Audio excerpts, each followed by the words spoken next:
What do you do when a joke becomes the last straw and your husband turns your prank into a legal case? I left him on the highway to get a few hours alone, but he used those hours to build the evidence that ended my life. I thought I would never get caught. He thought differently. I used to think every relationship needed a little chaos to stay interesting. A prank here, a surprise there, something to shake up the routine. That's what I told myself anyway. My name is Mirelle Kest, and I ruined my marriage over what I called a harmless joke. It started on a long drive home from visiting my parents. Caleb was driving quiet as usual, and I was scrolling through my phone, half listening to him talk about work. He was always calm, too calm, the kind of man who thought everything could be solved with patience. I found that dull. I told him once that I liked people who made impulsive choices, who lived a little. He said, "Impulsive choices usually come with consequences." I laughed then, not realizing how right he'd be. We stopped at a rest area to grab coffee. That's when the idea came to me. Quick, mischievous, stupid. I told myself it would be funny to drive off for a bit, let him think I'd forgotten him, then come back in an hour. He'd laugh, I'd tease him, and we'd have a story to tell. That's what I thought. But there was another reason, too, one I didn't say out loud. I'd been texting Ben for weeks, an old boyfriend from college. He'd moved back to town and said he missed talking to me. The messages were harmless at first, but they started feeling dangerous in the way only familiar things can. He'd asked if I could meet him, just to catch up. I said no at first. Then, sitting there at the rest stop, the idea hit me. If Caleb was stranded for a while, I'd have time. Just a few hours. No one would ever know. I told Caleb I was going to the restroom and took the car keys with me.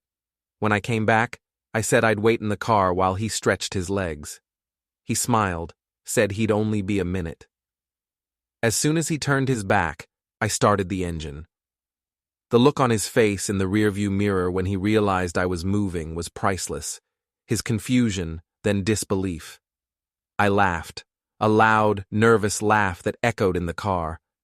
I told myself I'd circle back soon. I drove for 20 minutes, my hands shaking but excited. I called Ben and told him I could meet him after all. He sounded surprised, but happy. "You sure your husband's okay with that?" he asked. I laughed again. "He'll survive." I stopped at a small cafe near the highway where Ben was waiting. Seeing him felt like stepping into an old photo, familiar, easy, wrong. He said I hadn't changed much. I said he had, but in a good way. We talked for hours, pretending time didn't exist. I checked my phone only once. No calls from Caleb. I told myself that meant everything was fine. When it got dark, I said I should go back. Ben kissed my cheek and said he hoped I'd come again soon. I told him I might. I drove back toward the highway, expecting a dozen missed calls, maybe a furious text. There were none. That silence made me uneasy. By the time I reached the rest stop, it was empty. No car, no Caleb. My heart started racing. I called him. No answer. I drove home, rehearsing apologies, trying to convince myself he was just angry. The porch light was off when I arrived. He wasn't there. I slept badly that night, staring at my phone, waiting for something. Morning came, and there was still nothing. No message, no trace. I told myself he was probably making me sweat on purpose, that he'd come home once he'd cooled off. But deep down, I knew something had shifted. A few hours later, my sister-in-law, Hannah, texted, "Caleb stayed at Mom's. He's fine." That should have made me feel better, but it didn't. I asked if she'd told him I was sorry. She wrote back, "He said he doesn't want to talk. He's handling things his way." I didn't understand what she meant then. I thought he was just sulking. I had no idea that while I was laughing about my little prank, he'd already started documenting everything. Times, receipts, and cameras I didn't even know existed. And by the time I realized he wasn't ignoring me, he was preparing to leave me, it was already too late to fix anything. Before we dive deeper into this story, I have one small request. Please subscribe, drop a like, comment, and hit that hype button to boost this channel so more people can discover these incredible stories. It started like a joke, at least in my head. We were supposed to spend the weekend visiting his sister, just an hour away, and I already dreaded it. The drive, the small talk, the way he and Hannah always teamed up to remind me how dramatic I could be. It all made me itch to escape. So when Ben texted me that morning saying he'd be in town for one night only, the idea hit me like lightning. I could buy myself a few hours. All I needed was a believable excuse and a small delay. Caleb was the kind of man who never questioned anything. If the car stalled, he'd assume bad luck, not betrayal. That's what made it easy. I told him I'd follow him separately because I had errands to run. He didn't like it, but didn't fight it either. I saw the small flicker of disappointment in his face when he said, "We'll just meet at Hannah's then." I smiled, kissed his cheek, and said, "Try not to miss me too much." My plan was simple. I'd let him get halfway there, then send a text saying something was wrong with my car that I'd call a tow. He'd wait or go ahead. It didn't matter.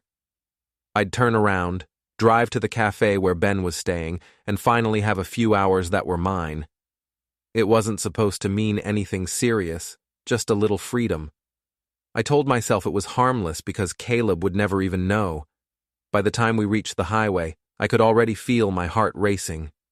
I slowed down enough to let a few cars pass so he'd lose sight of me. When he finally disappeared from view, I pulled over at a rest stop and typed the message I'd already rehearsed. Car acting up. Don't wait. I'll call a tow. I even added a laughing emoji to make it sound light. Then I turned the car around and drove the opposite way. I remember the feeling that washed over me as the distance grew between us, a strange mix of guilt and relief. I told myself I deserved this. Caleb was predictable, safe, too careful. Ben was the opposite, reckless, charming, still able to make me feel like I was wanted instead of just tolerated. When I met Ben at the cafe, he grinned like no time had passed. "You really came," he said. I laughed and told him, "I make my own rules." We spent the next hour talking about old times, sipping coffee that went cold while I kept checking my phone out of habit. Caleb hadn't called. He'd probably assumed I was fine. That made me bolder. I turned off my location sharing so he couldn't track me, though I doubted he ever would. I even posted a vague story online, a shot of my coffee cup with the caption, "Somewhere peaceful." I told myself it would make sense later if anyone asked. Everything I did was about control. I wanted to control how I was seen, how I was loved, how I was missed. Meanwhile, somewhere on that highway, he was probably standing beside the car, calling for help, wondering why I hadn't answered. The thought flashed across my mind and disappeared just as quickly. I didn't want to picture it. I just wanted the night to last a little longer. When Ben suggested dinner, I agreed. When he leaned in closer, I didn't stop him. It all felt distant, unreal, like I was living someone else's life for a while. I didn't even notice my phone buzz on the table, a missed call from an unknown number, probably the tow company I'd pretended to contact. Hours passed before I finally checked my messages. There was one from Caleb. Got to Hannah's. Let me know when you're safe. I smiled, reading it as proof that everything had gone according to plan. I didn't realize then that those quiet words would be the first piece of evidence, proof he'd arrived, proof I hadn't, proof that I'd chosen a lie over him. When I drove home later, I still believed I'd gotten away with it. I even rehearsed what I'd say when he asked what took so long. Something light, something funny. But when I pulled into our driveway, the lights were off, and his car was gone. That was the first time I felt a small flicker of fear that maybe my harmless joke had gone too far. I spent the whole drive convincing myself it wasn't wrong. It was just one night. Just a few hours of freedom that I'd earned after years of being the responsible one. Caleb would call me dramatic, but he didn't understand how heavy his calmness felt. He never wanted surprises, never wanted to lose control. I told myself this prank would make him loosen up, teach him how to laugh at himself. When I pulled off at the rest stop, the sun was dipping low, turning the sky into streaks of gold. Caleb followed behind me in his car. I pretended to check my phone, pretending to look lost. When he parked beside me, I smiled like nothing was strange. "You've got to stop tailing me everywhere," I said playfully. He smiled faintly. "You said your car was making noise. I thought I'd check." That was my cue. I sighed, pretending to be irritated. "See? This is what I mean. You worry too much." He just looked at me with that patient expression that used to make me feel safe. Then I said I was fine, that he should go get coffee, and when he hesitated, I laughed and said, "Trust me for once." When he finally drove away toward the gas station, I quickly staged the scene, popped the hood, took a picture, and sent him a text saying, "The car died, waiting for a tow." Then I turned off my phone. The second I drove off toward town, a thrill shot through me. It felt like escaping my own life. Ben's messages had been waiting all week. He was staying in a hotel near the lake, said he couldn't stop thinking about me. I told him I'd see if I could sneak away. When I parked outside the hotel, he was already waiting by the entrance, leaning against his car. "You actually came," he said, smiling. We went to a small cafe nearby. The waitress brought us tea, and we sat there like two people with no pasts. He said he'd missed my laugh. I told him he was the only one who ever made me feel alive. I meant it for a moment, until I remembered Caleb's face at the rest stop, patient and trusting. I pushed the thought away. Ben talked about his new job, his travels, how he still thought about what we could have been. I let him talk while I checked my reflection in the window. I told myself I deserved this. One night to remember what being wanted felt like. After the cafe, we walked down to the water. The air was warm, the night loud with insects. He touched my hand lightly. "You're shaking," he said. I laughed and said it was just nerves. I told him, "It's funny, Caleb would lose his mind if he knew where I was." Ben frowned. "Doesn't that bother you?" I shrugged. "He'll never find out. He trusts me too much." Later, in the hotel lobby, the receptionist smiled knowingly. "Enjoy your stay," she said. I didn't correct her. I signed my name on the receipt before realizing how real that made everything. I tucked it into my bag. Hours passed faster than I expected. When Ben fell asleep, I slipped into the bathroom and turned on my phone. Dozens of missed calls from Caleb blinked on the screen. The last message read, "I'm walking to the gas station. Be safe." My stomach dropped. I hadn't expected that. He hadn't yelled or demanded. He was just calm. I thought about calling him, but I told myself it would ruin the illusion. By morning, I'd have the story ready. How my car broke down, how I panicked, how he overreacted. He'd believe me. He always did. When I left before sunrise, the highway was empty. My hands trembled on the wheel. I told myself I'd laugh about this later. He'd laugh too, once I told him it was all just a joke. But somewhere deep down, a small part of me knew this wasn't a joke anymore. It was a line I couldn't uncross. When I pulled into the driveway the next morning, Caleb's car was already there. My chest tightened. He shouldn't have been home yet. I'd rehearsed what I'd say all night on the drive, how the car had died, how I'd waited for a tow that never came. I practiced sounding frustrated, not guilty.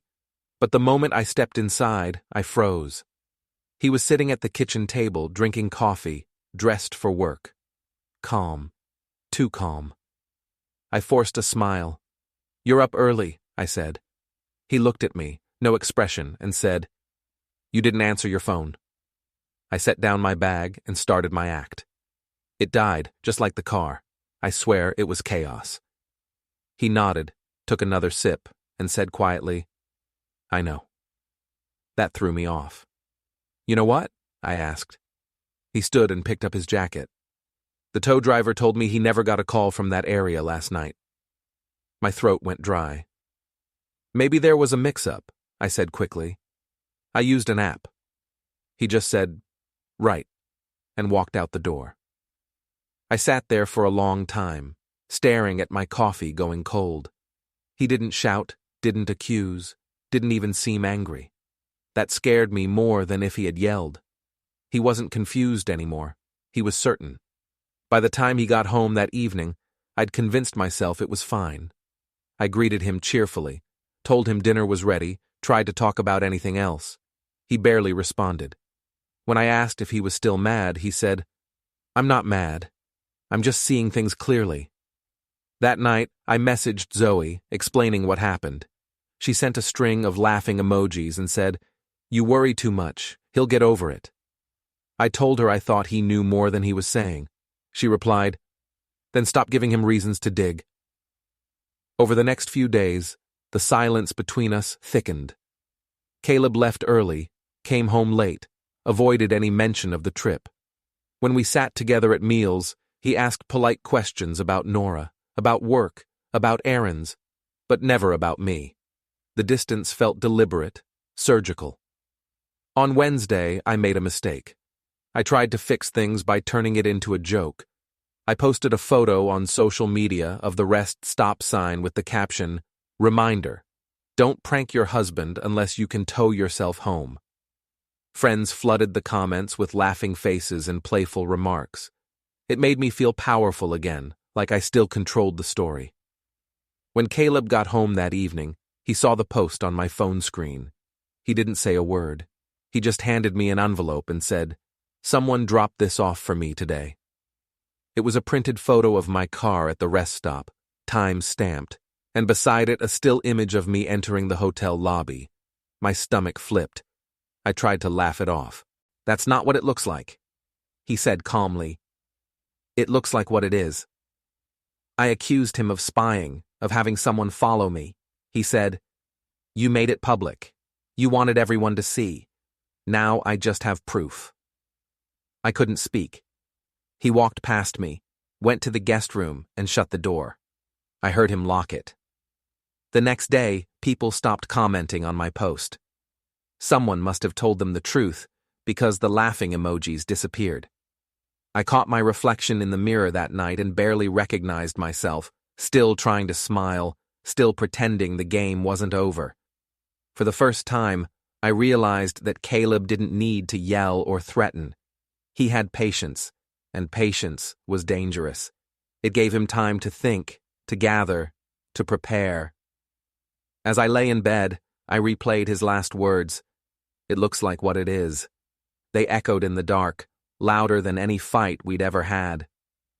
The following days passed in slow motion. Caleb no longer avoided me. He simply existed around me, like I was furniture he had to step over. Every morning he left early, dressed neatly, quiet as always. But now there was something different about his calm. It wasn't peace, it was focus. One afternoon, I saw him in his office sorting papers into neat stacks. When I asked what he was doing, he said, "Cleaning up." His tone was casual, but I noticed the manila folders labeled with our names, the printed emails, the receipts. He didn't hide them, but he didn't explain either. I told myself he was overreacting, that he was just collecting things to feel in control. That night, I tried to fix the mood. I ordered dinner, lit candles, even dressed up a little. When he got home, he looked at the table, then at me and said, "You don't need to pretend anymore." I laughed nervously. "Pretend? I'm just trying to have a normal night." He sat down across from me, his expression unreadable. "Normal stopped when you drove away," he said quietly. I tried to shift the blame. I told him he'd been distant for months, that I'd just wanted to feel something again. "You made me invisible," I said. "You don't even notice when I try anymore." He stared at me for a long moment and said, "You wanted to be seen by someone else. That's not invisibility. That's choice." The conversation ended there. He ate in silence, then went upstairs, leaving me alone with the candles burning down to nothing. The next morning, my mother called. She said Caleb's sister, Hannah, had stopped by her house. Apparently, Caleb had talked to a lawyer. "Is that true?" she asked. I said it was ridiculous. "He wouldn't do that." My mother hesitated before saying, "You should think about what you've done, Mirelle." It was the first time she didn't sound like she was on my side. Later that day, I went through Caleb's office again. In the trash, I found a draft of a legal letter, something about financial protection and shared property. My hands shook as I read it. He wasn't threatening. He was documenting. Every word was precise, dated, measured. When he came home that evening, I confronted him. "You're making this worse than it is," I said. "You're trying to ruin us." He replied, "You did that the night you left me there." I told him I'd been testing him, that I wanted to see if he'd worry about me. He said, "You left me stranded on a highway, Mirelle. That's not a test. That's cruelty." I snapped that he was being dramatic, that it was a joke gone wrong. He looked at me, his expression flat. "You call everything a joke when you don't like the consequences." Then he walked past me, and I realized he wasn't trying to win the argument. He was collecting closure. 2 days later, I received a text from the bank. "Your joint account has been temporarily restricted due to authorization changes." I called Caleb immediately, furious. "What did you do?" He said, "Nothing, you didn't give me a reason to." That night, I searched through my photos and messages, deleting everything I could find that connected me to Ben. I thought I could erase the past before it reached a courtroom. But it didn't matter. Caleb had already saved everything. Screenshots, timestamps, and even that photo I'd posted online. When I peeked into his office later, the folders were gone. The desk was clean. The house felt like a waiting room, quiet, sterile, temporary. For the first time, I realized he wasn't trying to hurt me at all. He was just making sure I couldn't hurt him again. And that made me more afraid than if he'd screamed. The envelope came on a Friday morning. I was still in my robe, drinking coffee, when the courier rang the doorbell. He asked me to sign for it, smiled politely, and left. I didn't need to open it to know what it was. The return address was a law firm. Still, I tore it open, my hands shaking. Inside was a notice, formal, sterile, heavy with words like separation, property division, and custody consideration. My name sat next to Caleb's, separated by a small V.S. It didn't even look real. I read it twice, hoping I was misunderstanding, but the meaning was clear. He'd filed, quietly, efficiently, without a fight. My first reaction wasn't sadness, it was disbelief. Caleb, the man who used to overthink every decision, had gone behind my back and done the one thing I thought he'd never do: end it. I called him immediately. He didn't answer. I left a message saying, "This is ridiculous, we can talk about this." A few minutes later, he texted, "Everything that needs to be said is in the documents." I spent the rest of the morning pacing the living room. My mother called when she saw I hadn't posted online in days. I told her what happened, expecting outrage on my behalf. Instead, she went quiet. Then she said softly, "He warned you, Mirelle. You just didn't listen." I snapped back that she was supposed to be my mother, not his. She sighed and said, "I raised you better than this." I hung up on her. The next person I called was Zoe. She gasped and said, "He's bluffing. He just wants attention." I told her it wasn't a bluff. There were signatures, dates, even his lawyer's name. She said, "Then fight back. Don't let him make you look like the bad guy." That was the first time it hit me. I already did. By afternoon, my bank app wouldn't let me log in. I called the number on the back of my card, and the representative told me, "Joint accounts are restricted pending verification." My voice cracked when I asked who did it. She said, "Your husband's legal representative filed the request." I drove to his office, shaking. His assistant looked startled when she saw me. "He's in a meeting," she said.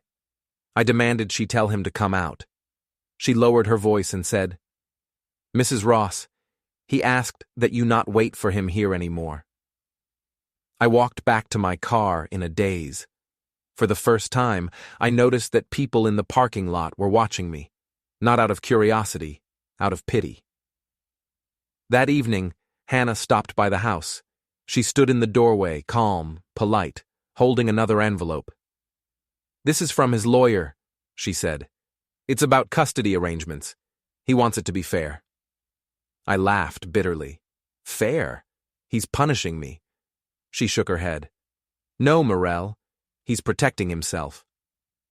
When she left, I sat on the couch and stared at the paperwork spread out around me. My name on every page, always beside his, separated by that little verse. It didn't matter how many words came after. That two-letter word said everything. Later that night, I scrolled through my social media. The post about the prank was gone, deleted.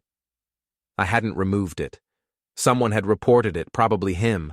The comments, the laughter, the people who'd once defended me, they'd all vanished. My phone buzzed, a message from an unknown number. Documents received and acknowledged. Mediation scheduled for Tuesday. Attendance required. I stared at it for a long time, then set my phone face down. The house was silent, except for the hum of the refrigerator. For the first time, it felt like the silence belonged to him. He'd claimed it, turned it into his victory. I thought he'd yell, cry, beg me to explain. Instead, he'd gone to court. And somehow, that was worse. Because he didn't want to fix me. He wanted to forget me, legally. The night before mediation, I barely slept. The house felt like it was holding its breath. Every sound, pipes groaning, the refrigerator humming, felt louder than my thoughts. I lay there, staring at the ceiling, thinking about every word I'd said that I couldn't take back, every laugh that came too easily, every moment I mistook his calm for weakness. By morning, I had convinced myself there was still a chance. I would apologize, cry if I had to, make him see reason. Caleb had always been gentle. Surely some part of him still cared. He couldn't just erase everything we'd been. I wore a simple dress, neutral makeup, the kind he used to say made me look real. It felt symbolic somehow, like if I looked like the woman he once loved, he might remember her. The law office was downtown, clean and quiet, filled with the smell of coffee and new carpet. A young assistant greeted me and asked me to wait. When I asked if Caleb was there, she said, "Mr. Ross has already been in and completed his part." My heart sank. "He's not coming?" She shook her head politely. He requested mediation through counsel only. I sat there, trying to stay composed while the lawyer, a calm woman with kind eyes, handed me a folder. "Everything is here," she said. "Property, custody, financial agreements." I opened it, expecting to see cold legal jargon, but what I saw made my throat tighten. Inside were photographs, receipts, messages, screenshots, evidence, my evidence. There was the time-stamped image of my car at the rest stop, the tow record showing he was there at 7:48 p.m., the hotel receipt with my signature and Ben's room number beside it, and worse, screenshots of my own posts, my own words mocking him. Under each image, Caleb had written a short note in his careful handwriting. "This is the night she said was a joke. This is when I decided it wasn't." The lawyer cleared her throat gently. "Mr. Ross isn't seeking alimony. He's asking for a clean separation and shared custody of your daughter. He's requested to keep the house, given the financial contributions." I blinked. "He's not taking anything?" She shook her head. "He doesn't want more. He just wants peace." Peace. That word again. He'd always used it when I accused him of being dull or detached. Now it sounded like a punishment. I signed where she pointed, my hand trembling. Every page felt heavier than the last. When it was over, she handed me an envelope. "He left this for you," she said. I waited until I was in my car before opening it. Inside was a single note written in the same neat handwriting. Mirelle, you always said you wanted freedom. I'm giving it to you. You don't have to explain, and I don't need to forgive. We just stop here. Caleb. No anger. No insult. Just the final line of a story I didn't know was ending until now. I drove aimlessly after that, circling through streets that felt unfamiliar. At a stoplight, I checked my phone out of habit. My social media was flooded with silence. No new messages, no tags, no comments. Zoe hadn't texted in days. Even my mother had gone quiet. The last thing she'd sent was a simple message. I love you, but I can't defend this anymore. I ended up at the lake, the same one where Caleb and I used to take Nora for picnics. The water was still, the same color as the sky. I sat on the hood of my car and tried to picture the version of me that had thought leaving him on the road was funny. I couldn't. That woman felt like someone else entirely. Louder, emptier, proud of the wrong things. I thought about the first time Caleb and I had come here. He'd spilled coffee on his shirt and laughed about it. I'd told him he was too calm for his own good. He'd said, "Calm doesn't mean weak, Mirelle. It means I know what matters." Back then, I thought it was boring. Now I understood it was strength, the kind that stays quiet while everything around it burns. By the time I got home, the house didn't even feel like mine. Most of his things were gone. The photos on the walls had been replaced by blank spaces. In the kitchen, the mug he used every morning sat alone on the counter. I picked it up and held it for a long time before setting it back down. Later that night, I tucked Nora into bed. She looked up at me and asked, "Is Daddy coming home soon?" I froze. "Not tonight," I said softly. "But you'll see him soon, okay?" She nodded sleepily. "He said you need some quiet time." Her words hit harder than anything else that week. Caleb hadn't turned her against me. He'd just told her the truth in the simplest way possible. After she fell asleep, I sat by the window, staring at the dark street outside. For the first time, I wasn't angry. I wasn't even sad. Just empty. Everything that used to feel unfair now made sense. Caleb hadn't punished me. He'd protected himself. He hadn't shouted because he didn't need to. The silence did it for him. My phone buzzed once more, an email notification. It was from the lawyer's office, confirming the final signatures and court filing. Attached was a scanned copy of the completed agreement. I opened it, scrolling to the last page where both our names appeared. His signature was neat and calm. Mine looked rushed, uneven. At the bottom, a single line typed by the clerk read, "Separation, finalized as of 4:07 p.m. I closed my phone and leaned back in the chair. The clock on the wall ticked softly, steady and cruel. Somewhere in another house, Caleb was probably sitting with Nora, reading her a bedtime story, calm as always. I wanted to hate him for how composed he was, for how easily he'd walked away. But the truth was, he hadn't walked away easily. He'd just learned how to leave without breaking anything except the silence. When I finally turned off the light, the house sank into darkness. I listened to the faint echo of my own breath and thought of his note. You don't have to explain, and I don't need to forgive. It was the most merciful thing he could have said, and the most devastating, because forgiveness meant hope, and he'd made sure there was none left. Don't forget to hit like, subscribe, and turn on the bell so you don't miss the next story. Write in the comments from which city you are watching.